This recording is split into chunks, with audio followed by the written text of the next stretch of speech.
bullet is still safely sealed away in a plastic bag bearing the RCM stamp. A jacketed bullet. Okay.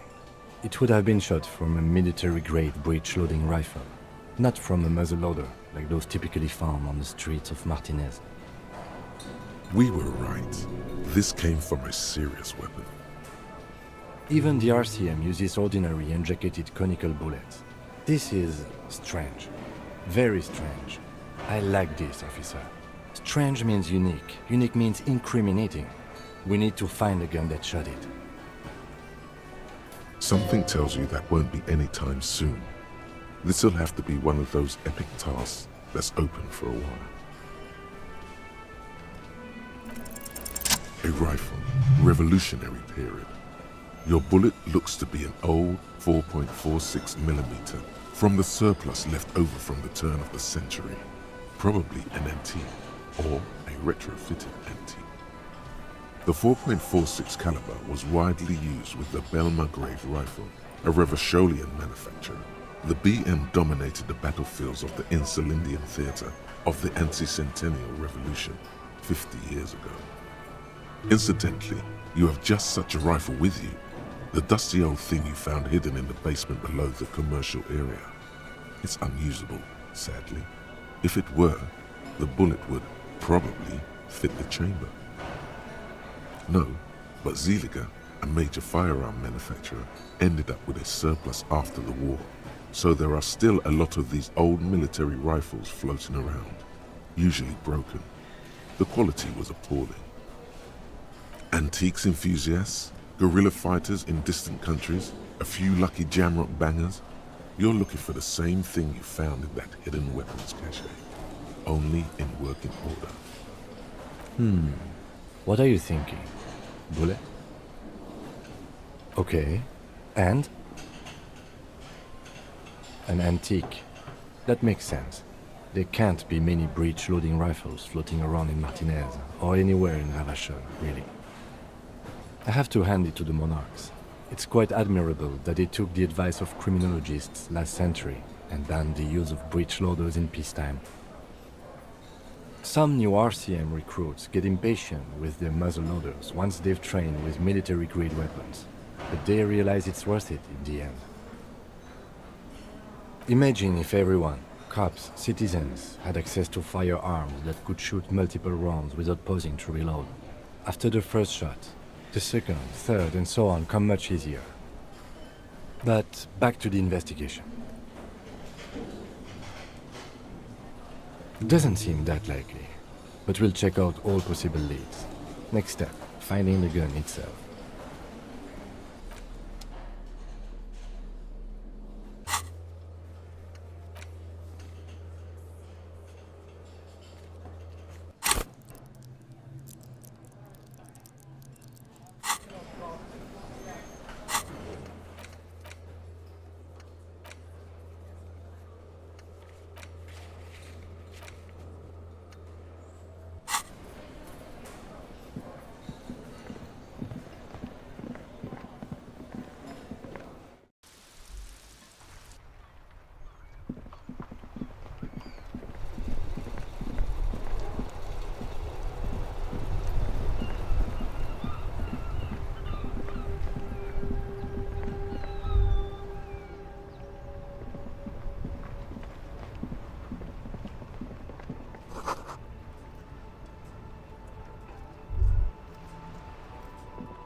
Officer, the flashlight, please.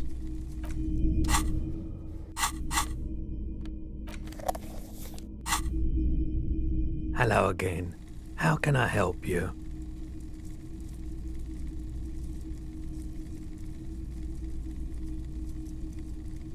Yeah, we still have those boomboxes on the shelves.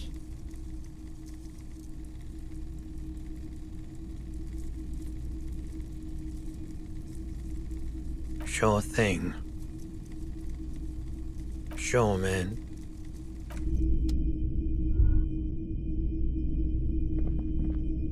Wow, a very large red t-shirt with an impressive print stands out from the other garb. Oh yeah, the print depicts a muscled man striding toward you, a giant sword in each hand, encircled by burning embers. Behind him is a cluster of cabins engulfed in flames. Beneath him are the words, Hjelmdal burning. It's the man from Hjelmdal. Walking away from his burning village, yes. The man from Hjelmdal is the hero of a series of popular books based on a fictional version of Kotla, mostly what is nowadays Arda NFD. In fact, most people don't think that man from Hjelmdal ever really existed, but they are wrong. Hjelmdal isn't a real place. Neither is the man a real man, of course, but both the man and Hjelmdal are an ontological necessity. But hey, it's not worth getting into an argument about. I mean, even if the man from Hjelmdal didn't exist before the adventure novels, the stories have made it so that he has. It's simple, really. Okay. You sound skeptical. It's not that complicated. All that's required is a more robust understanding of cause and effect. Besides, I've been to Kotla, though not quite as far north as the Hjelmdal, and watched northern lights travel across the sky. Very unique, energetic tides there. His theory isn't exactly incoherent, but its logic does suggest some unusual neural activity. Interesting. Very, very unique energies indeed. Geomagnetic ley lines, one might even say. Stop talking about this nerd stuff. It will make you weedy. Buy the damn shirt already. It's powerful. Smells like worn cotton and a little old sweat there. Worn cotton with a side of flea market or trash bin. Sniffing is okay, but please don't try anything on. Can't have you leaving your photon emissions in the fabric of things you're not going to buy. You're not imagining it. Photon emissions? What is he talking about?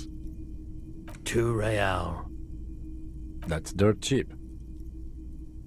But why? I deal in goods, not services.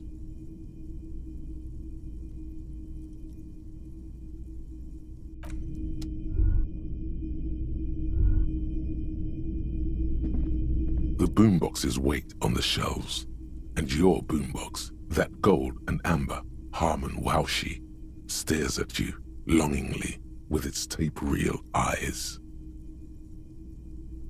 Sorry, man, I can't be giving out freebies.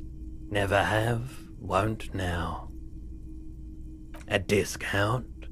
I do have to keep the lights on, man. It's 12 real.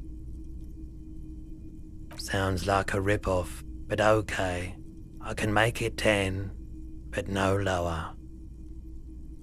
Absolutely. I've tested each one myself with recordings of speech, found sounds and music from a variety of genres, even though I don't really like music. And here you are, quality sound reproduction on the go. It'll play anything, wherever, turn any tape into a conversation of sounds and shapes.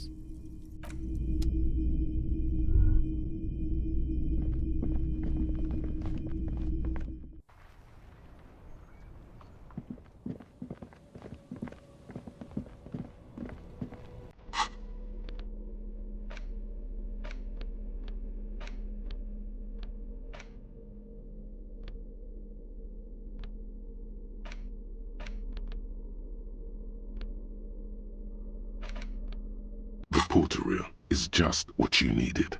The reels attach to the apparatus with a satisfying click. The tape is routed behind the magnetic reader. You push commence, and the tape starts spinning. Violent static and machine sounds fill the air. This isn't Revachon. This is a fucking village. I can almost see the elephants. The harbor. That's the sound of a 5-ton crane.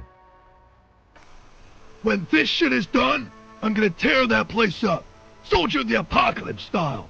Kill shit. Dogs and chickens too. Gonna run a room, Cordy. A real nice room. I don't give a shit. I'm fucking done. I'm done mentally. I'll fucking do them all in. Rape that disco cunt on the counter. You know, the dance a whore upstairs. Do it Kohoi style. Never did get that taste out of my mouth. The lieutenant presses the button marked Arrête on your portal-reel. The tape stops spinning. It seemed authentic enough. Probably recorded off the shortwave, then edited to seem more incriminating. He sounded like he was on patrol around the harbor walls.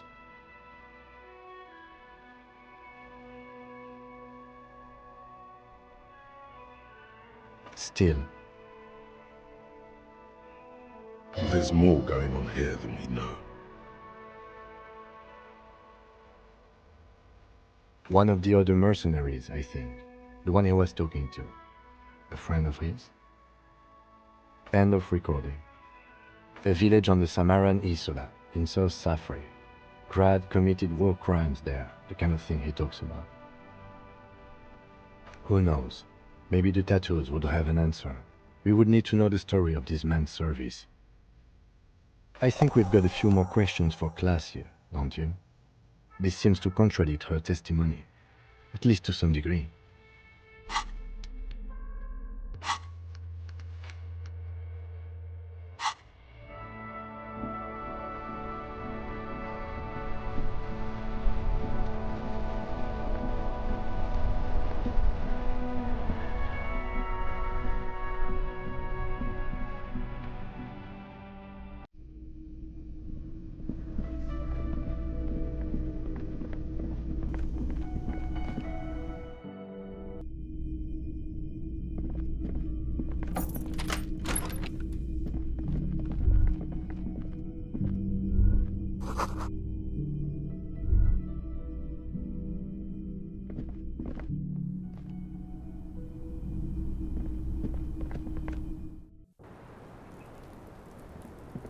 I was just thinking, what a nice evening it is for taking part in a murder investigation. She puts her coffee cup down with a soft ring as the porcelain meets the metal table. Did he? I never said he was a good man, or that he had good intentions, only that he was never bad to me. Where did they get this recording exactly? It's intercepted radio chatter of the deceased, recorded via a de-encryption station. It's authentic enough. Does he say he's gonna do it Soldier of the Apocalypse style? Yeah. That was practically his pickup line. A memory surfaces in her tired neocortex. It's not entirely unpleasant. Did he say whores a lot? Was he pretty much on the verge of doing it Kohoi style? He wasn't actually there. He didn't do a tour, or at least didn't tell me he did. Would have been overkill anyway. He lived his own little Kohoi. It wasn't his everything. Yes, was he bragging? Oh no, I'm pretty sure he did all those things, then integrated them into his idea of normalcy, to keep on living, until they just sort of turn into his, what's the word I'm looking for? She's quite observant about the human character, trained to observe, even. Running joke. I was gonna say running joke. And it sounds like you didn't even get the good bits. Lely's punchlines got way, way funkier than that. He was like the Semenys conflict, the Kohoi massacre, and the 36 famine in Yezud all rolled into one person. then cast Inorani ceramic armor, which he wore in bed and in the shower. We're all scraping up any happiness we can find, officer. Going around with our little scouring sticks. You, your first love, Mr. Quohoy here. Did he tell you he had actually done any of those things? Here in Martinez, I mean? No. We were too busy laying waste to our own nervous systems to direct any of the fury outward. He seemed happy, I guess. At ease. As much as a man like him could be. What kind of man was he? Before you go, ask for details. She seems okay to talk about it. Thank you for clearing that up, miss. Whenever you're ready. I'm interested to hear what Titus Hardy has to say now. She takes a very small sip of her coffee and smiles. Like, for example, his name? Actually, officer, I didn't know his name. I just called him Lely. A nickname? I guess. He came from Lelystad. It's short for that. And it was his army name, apparently. He said his real name wasn't his. I tried to pry it out of him, but it was no use. Lelystad. That's a good start. We have a few questions you can help us with. A few things a field autopsy alone can't answer. The young woman cranes her neck, trying to catch a glimpse of the page the lieutenant passed to you. On it is a list of autopsy observations recorded neatly in blue ink. The last missing pieces of a puzzle of flesh. Oh, that. It was a map of his life and the places he visited as a soldier. It was mostly for showing off to chicks, though. How? Imagine him lying in bed, freakish musculature laid out on the sheets. Scarred, of course. Tattooed. The sheets are dirty for some reason. He's smoking and drinking, of course. And his chest and shoulders and arms are studded with stars. Tens, hundreds of them. Maybe even thousands. And the woman goes like, "What was this, baby?" And he says, "That was too hardcore. Don't ask me about that." So she goes, "Okay, but what's this, baby?" And he's like, "Saw some bat shit there. Killed some loincloths." And so it goes. Star after star, port after port, third world country after third world country. And he's done horrible things in every single one of them. Oh, yeah. No, thank you. I've seen enough of him dead. I can tell you what they meant without looking at them. Go on. He was a blue-eyed boy with thick arms, from a small town.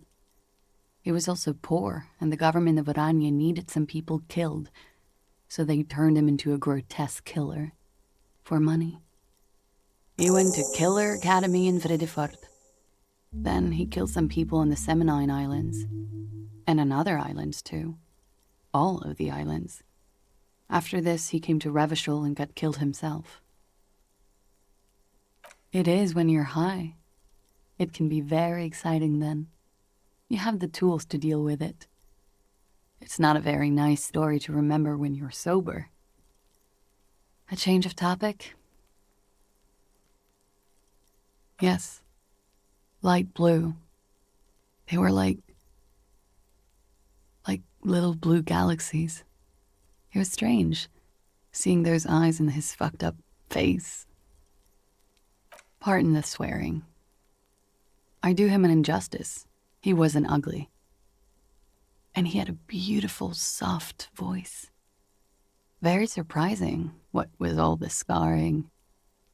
It was quite something, watching him speak. He had a combat wound on his chin and mouth? Yes. Severe. It made him look like half his face was cracking away in some strange smile. That and those eyes. Ah, yes. His hair, if you can remember? It was light brown, almost blonde. He darkened it with brilliantine, made it oily, not nice to stroke. I couldn't convince him to leave it alone. Oily, isn't it? We have that in common now. He was 42. 42? Are you sure? I would have had him above 50. He had many scars that made him appear older. But no. We even celebrated his birthday like some weeks ago. It was a funny 2 days. He had little reason to lie to me. Looks like you were right, officer. Points are good. Have one, you old dog, before we all die. The young woman looks at you, then the lieutenant, then you. In Oranje, officer. It's, I think municipality is the term. A nowhere town there. You were almost right, officer. That means his race was occidental, not mondial. I'll update the form. Her eyes follow yours on the piece of paper. Is the Union communist? They're a couple of shades pinker than that, no? Social Democrats? They're not hardcore in that way, is what I'm trying to say. What are we talking about anyway? This politics shit is a lot in the morning. Is it even morning? I think she's just tired. She doesn't know what you meant by that. And can you blame her? All right. Coolly, gracefully, she pours herself more coffee. Yeah, it's pretty deluxe. I'm wintering. How long have you been staying here? About 4 months. I came in November. The bills downstairs concur. Here in the Whirling, here in Martinez, or here in Revachol. I heard this is where the washed-up disco has-beens go. If you say so, officer. If you say so. You tell me, officer, when you've kicked it down. I've been wondering myself, but I'm light of foot, not a good door kicker. It is. The lieutenant makes a note in his notebook. Thank you. I've put a lot of time and effort into it. Technically, possession of narcotics is legal in Revachol, but you should still reprimand her. I always heard you RCM guys were cool. You are. Okay. Watching herself reflected in the bedroom window, tall and sparkling and draped in smoke. Clasier Amandu. Something stupid. Oranese lit. Oranese literature. It's what I studied at the university. Fear of failure, fear of death, how it sucks to be Oranese. All national literatures are... Only the name of the nation changes. If that's true, then Revacholian lit would fit you like a glove. Nothing. I do nothing with it. Cool. I've made more money by just being than I have with Oranese lit. Many things. A roller skating instructor, a secretary, Miss Oranje 37. Miss Oranje, now there is something you should linger on. All things considered, very. Now linger. It's a beauty pageant, held in the year of our century 37, in Oranje.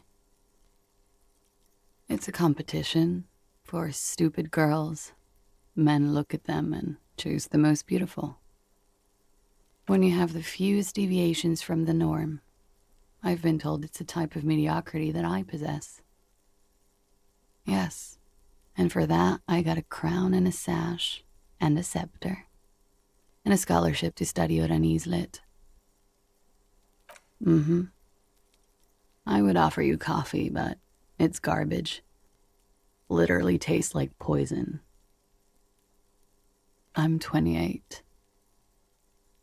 Vredefort, Republic of Oranje. I'm afraid you can't, officer. Why is that? Because it's buried in a sealed plastic bag at an undisclosed location on the coast, along with cash and airline tickets. Thank you for your candor. Why? They say so in your tourist brochure. Keep travel documents away from your person when west of the river. Look, officers, I like this place, but I don't want to be stuck wandering the city like a ghost after being robbed of my travel documents. I don't want to become an indentured servant in a brothel on Boogie Street, and I don't want my relatives to pay the ransom. There are plenty of other reasons for hiding your documents from the law. It's also why I hid it. Why else? I'm an unpopular girl. There are people back home who don't like me. If they show up, I'm in a hurry. The kind of hurry where you can't afford to not find your documents. But don't worry, this has nothing to do with your investigation. I would love to change the subject. It's not important. Unless I'm some kind of suspect.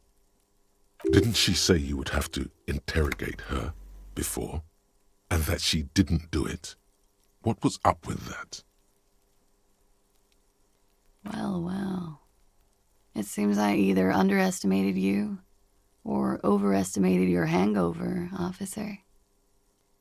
If I didn't know better, I'd say you feigned that fuck having lied to get me to say something stupid. Was that so? The lieutenant gives you a little look. It's good we discussed your history with her, he thinks. I can play along. Cool.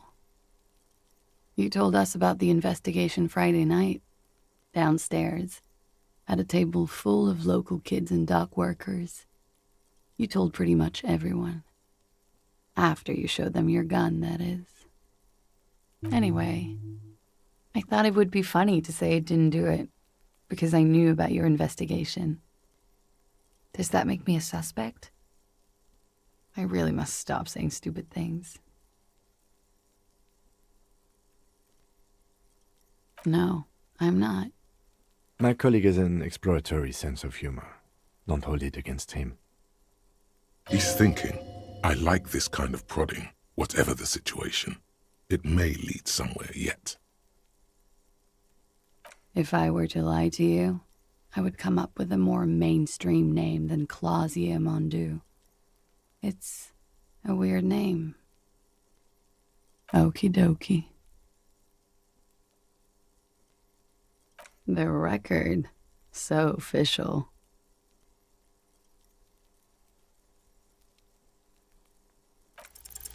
Soft, light brown eyes look back at you, directly into the space behind your eye sockets. You see the smoke rise from between her painted red lips. She's beautiful. I have bad news for you. You know these guys? Who? Me? Yes, you. He's talking about you, you boring stiff. You too. Me? What did I do? I'm merely a master thespian. These guys are compromised. She's got them singing along to her tune. The little bleeps and bloops you trust for info, you can't trust them anymore. Believe it.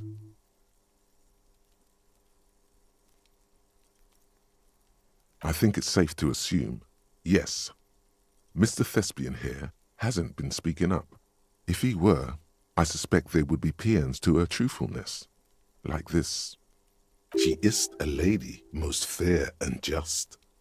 In his defense, to reduce him to such inadequacy, she probably had to employ half-truths more often than outright lies. That is correct, and omissions too. A little, They're all still of limited use, interpreting things to the best of their ability. Maybe they add flair or something. I wouldn't know. I don't add flair. But when it comes to assessments of character and factual accuracy, they are not to be trusted. Not with her. Don't be melodramatic. You can trust them. Just not with Miss Orange disco dancer hair. A light green speck and imperfection on the outer rim of her right iris. It sparkles. You can't draw a sound conclusion. The one he usually does says, she may want to control the information rollout, not to become a suspect. She may have a past she's escaping, unrelated to this case. You doubt it's something truly insidious. See? It's oddly moderate, probably compromised. There's no way of knowing. At the moment, I'm afraid it's best to assume. All of them. Bullshit, man. I ain't compromised. Especially that guy. That guy's the most compromised one in here. No fucking way, man. I just want a drag of that sweet menthol Ziggy. Really? Quick, tell me what's under her jumpsuit. Glory, truth, softness. Protect her. She wants you. How it always does, through subtlety. There's nothing you can do about it. You are how you are, and she is how she is. Things will go as they do. No. It's better to know you're being played than to be played without knowing it, is it not? Don't worry. It's only been 4 or 5 seconds. You've got this. The silence broken. She exhales a little cloud of smoke and says, God, no. Not my favorite topic, but okay. How about we, change the subject to something more lighthearted now? Wait, stop. That man, bloated beyond all recognition, was 42? Below the damage, the weeks of decomposition, all the swollen indignity of mortality. He was 42 years old? How old are you? That's where this is going. 45,000 liters of raw alcohol has left its disfigurements. What lies beneath, you wonder? Huh? How old? 58.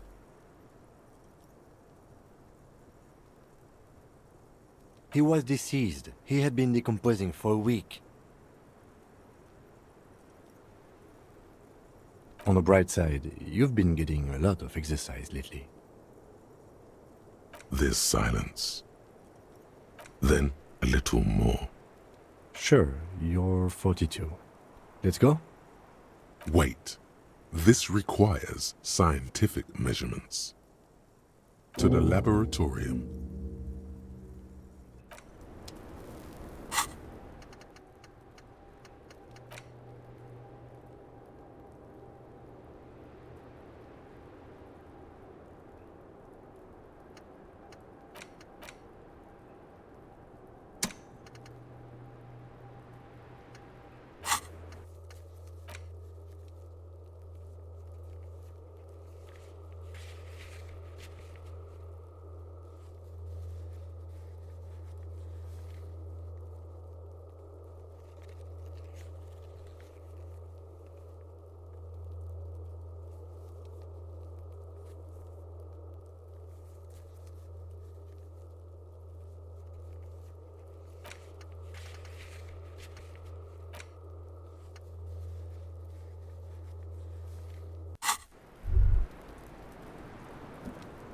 The same small, heavy door. No lock in sight.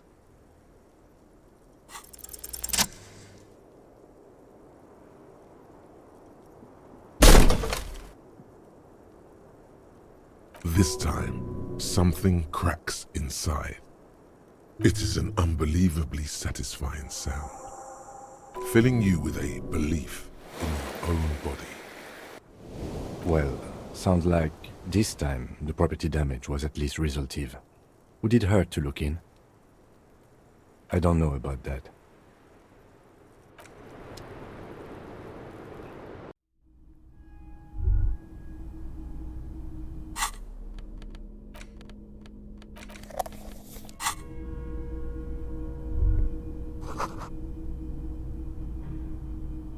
You can almost see the shape of a man and a woman writhing inside, bathed in drug sweat and dirty linens.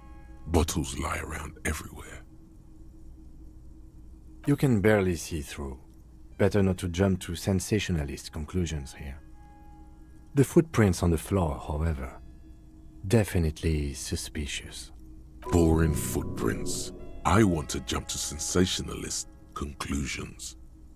You lean closer to the peephole instinctively. I bet they're doing something quite unnatural there. Sensationally unnatural.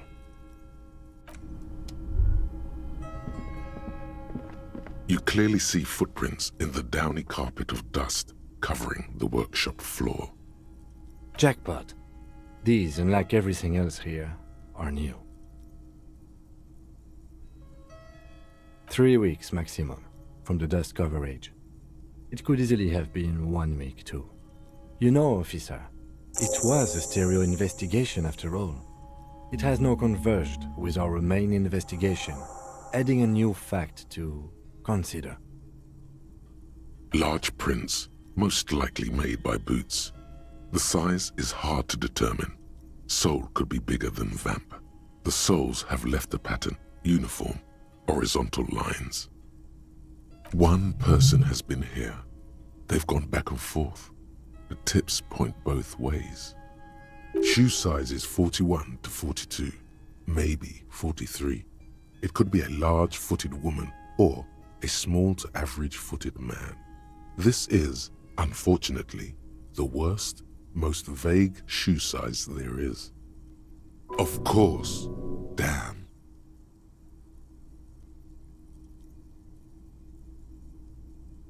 The size looks about the same, actually.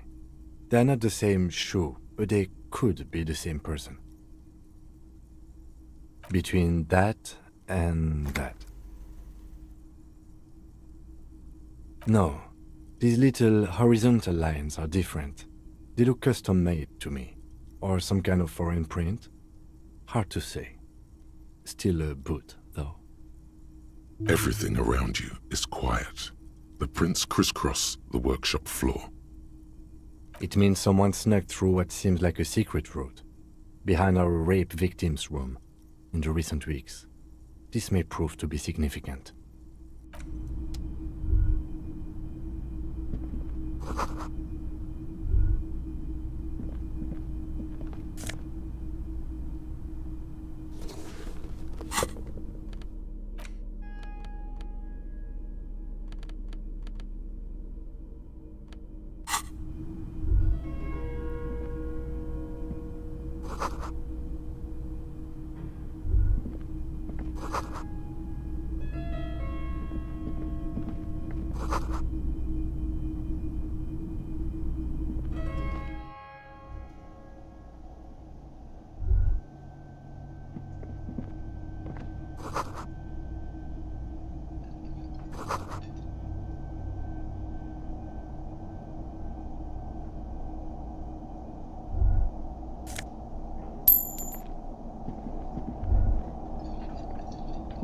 Over there, in the corner. Not just any pinball machine. This is the pinnacle of pinball. Cornelius Gordy and the Mountain Goats. It's lit. You can't wait to get your hands on it.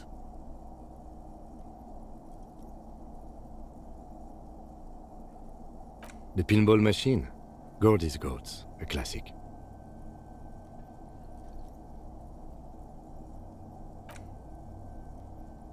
Ah, great. Cornelius Gordy and the Mountain Goats reads the golden lettering on top of the back box. There's a small column of text underneath. The machine is coin-operated. Get the game on, finger boy. Those flippers are ready. It takes a while to get into a rhythm, but pretty soon you're able to keep 3 goat-faced balls in play with relative ease. Go, go, finger boy. I feel sorry for the gods. If they only knew the kind of guy old Cornelius really was. Your game is definitely improving. The jolly goats are flying all over the board, and although a few plummet to their deaths, you're never left with less than 3. Suddenly, a special passage leading to the summit slides open at the top of the board. This is where the balls need to go. Maneuvering a goat ball into a position for a perfect hit isn't easy. More fall to their deaths. But finally, the opportunity presents itself. One of them gets through. Tiny hammer shatters something inside the machine. Something blasts. An ampoule? The words "pale rupture" light up on the speaker panel, and the machine starts filling with a thick, milky fog. Something's happening. Congratulations. This is where the game ends. It's a cheap way of getting more money out of the players. A stupid, nihilistic finale. There's so much fog, you can barely see anything. Some is actually leaking out of the machine, and one by one, your goats start slipping, disappearing into the milky nothingness. This can be navigated. The balls leave almost imperceptible disruptions in the fog. Use them to calculate where they hit next. Hit the pads as fast as you can. Maximum attack. Not even a bullet can get through. You're down to your last goat, going mostly by sound. Eyes are useless at this point, but that goat is something special. 5 times you snatch him back from the jaws of death. How, if you can't even see it? The last goat plummets into the fog with almost suicidal glee. There goes nothing, finger boy.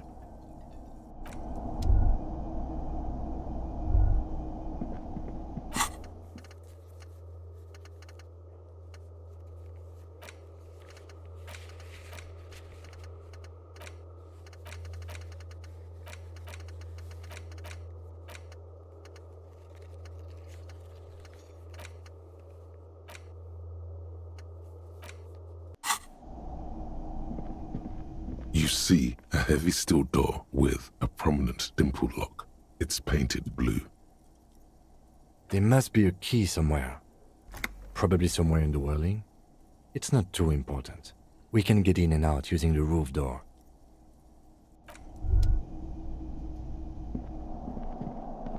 This small elevator is dimly lit by a bulb that's been glowing for ages. The latticed cage is open, inviting you to step inside. Smells of nougat and sweat. Your head brushes up against the ceiling. There is a control panel to your right, and just enough room for 2 people to fit in. The maintenance card under the control panel reads, "Last maintenance, 10th July, 88. This elevator must have been used to transport pinball machines to and from the upstairs workshop. There are large rectangular buttons, monter, descendre, and an international call for emergency assistance. That 3rd one appears to be broken." That it does. I say, let's brave it.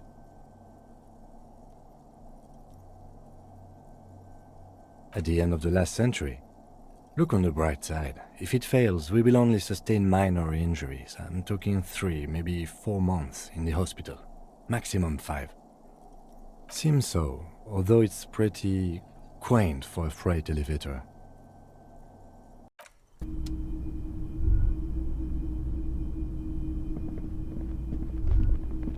So this is where they brought 40 pinball machines to fix them up, a long time ago. Everything is covered with dust now. The lieutenant looks around the dusty, crowded room, inspecting the tools on the shelf. At some point, 20 years ago, 15 maybe, before pinball went out of vogue. Looks like it. I'm guessing Martinez North 22 used to be a pinball arcade before it became a hostel. There are machines left over. A creak. Some dust falls off a shelf. Downstairs in the hall, next to the main door. One of them even works. I've seen one of the artists bang away at it. Remember the dice maker? Then that means... Ah, yes, as the novelty dice maker said. This has absolutely nothing to do with the case, I'm sure. But I do like a nice little connection. But then it went bankrupt. Your skin crawls from making the connection. If that's true, then our cafeteria manager is not going to like it. We should tell him what we found up here, omitting that suspicion. He does not appear to be the kind of man who likes his establishment to be part of a neighborhood ghost story about bankruptcy. Stupid superstition. But still, it would be interesting to see what the cafeteria manager thinks of this. It's not a ghost story. It's a curse, and God ought to be made knowledgeable so he can perform counterspells.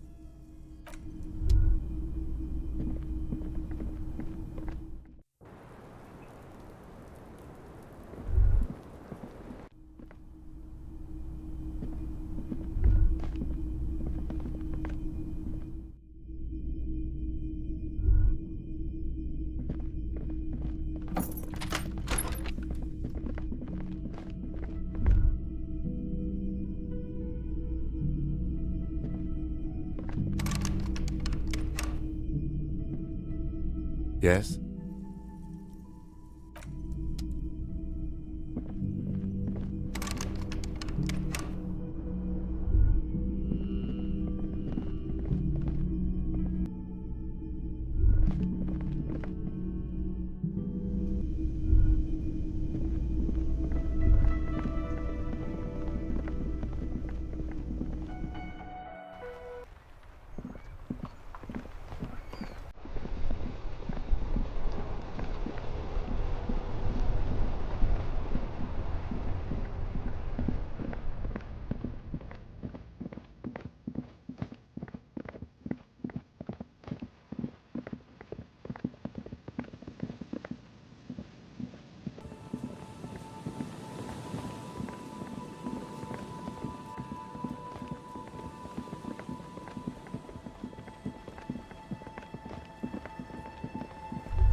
It's getting cold, this late in the night. Time to call it a day. Good night, officer. We'll meet in front of the shack in the morning.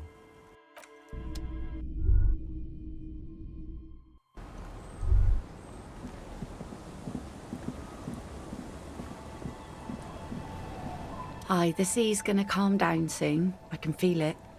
The wind is turning southeast. What's on your mind, officer? Oh yes, she does. You need to get your drink on. There is no other way for human beings to procreate. Not after 6,000 years of yeast cultivation-based mating rituals.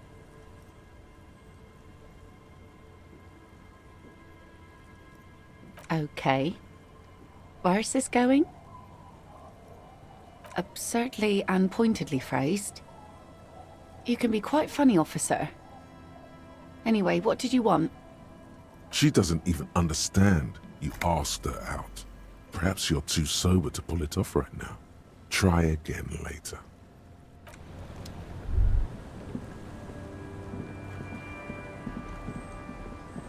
It's getting cold, this late in the night. Time to call it a day.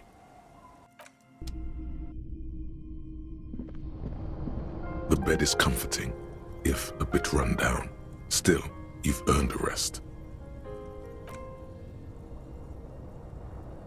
Across the room, the heating system hums its soft lullaby. The mattress feels soft and sheets warm. It only takes you moments for the world to fall away. Thoughts, baby. A million little lights in the dark. You're one fine instrument, brother. All those faces and all those names. All that laughter and screaming and scheming around. Every corner and every street. Recorded in you, forever, on Faraday. No, you're spinning tapes at the discotheque. The great unceasing disco of the mind.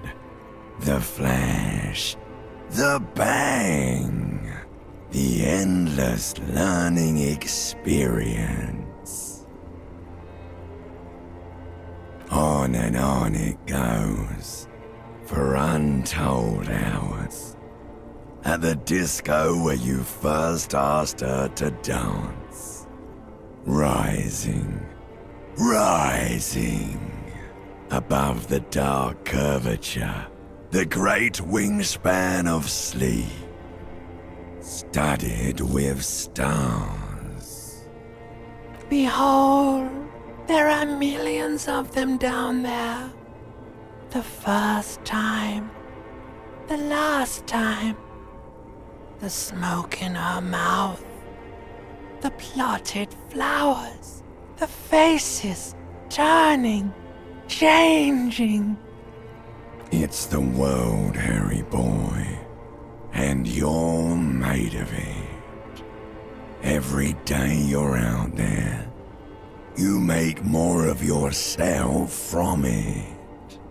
I'm afraid you can't be unmade now.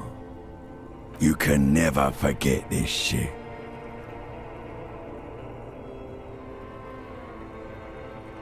Beautiful. It's stuck on loop, whirling, spitting out words and images. You're the son of the world again.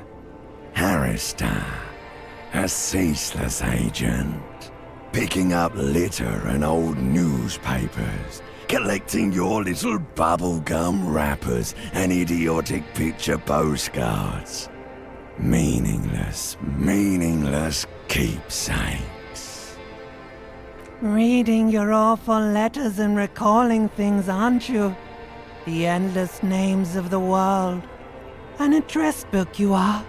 The map of a city. You'll go insane if you keep going like this. One more day, and you'll be in the loony bin. I just know you will. And for what, brother man? For the greater good. For Revacon. Always and only Revacon. Solving your little crossword puzzles. Doing your tasks. Crossing names off lists. Trying to become some sort of world detector. It won't make it okay. It won't put smoke back in her mouth. There he goes again. He's a real political animal, our Harry. He still doesn't see that it's the world changing around him. He's got no idea what he's in for. 'Cause only love can break your heart. Beep, beep, beep. The alarm is ringing, Harry. The disco circus goes on and on. You barely slept 3 hours last night. You can do it. It's nothing. Do it for the city. Go. Do it for the wind. Do it for the picture puzzle. Put it all together. Solve the world. One conversation at a time.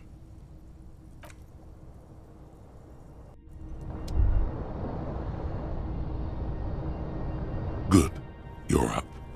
Listen, there's something that's been bothering you for a few days now. It's a suspicion, or a feeling really, that things are not quite in hand around here. An earth-shattering deduction from your psyche. What will those guys come up with next? Every day, things seem to spin more and more wildly, out of control. The center isn't holding, and despite your efforts to moderate and contain these energies, things only seem to be getting worse. Oh sure, you've been making progress on your case, interviewing people, solving side tasks. But who's focusing on the big questions? But have you ever seen them? How do you know they're even there? More importantly, how do you know they aren't waiting for your participation? You've got to find out who bears la responsabilité. Harry, you're thinking about this too narrowly. La responsabilité isn't concerned with trivial questions like who killed who. It's about the real issues, the human welfare index, the price of staple goods, the transition to real democracy. Whoa. This isn't some kind of dictatorship. You can't simply seize la responsabilité for yourself. It must be given by a legitimate authority, like a committee. Only the most even-keeled minds in Martinez. Your half-brother, the lieutenant, is a natural place to start. Together, you'll be able to discover who has la responsabilité in Revachol, and, if necessary, you'll have the wisdom and expertise to assign it among yourselves. Most likely, your findings will be collected in a report, which will be carefully reviewed by your superiors. Once they've reviewed it, those same superiors will produce a set of recommendations to be taken up at the next meeting of the Standing Committee. Rest assured, no matter what happens, it will be done through the proper channels. Good luck. Your report is eagerly anticipated.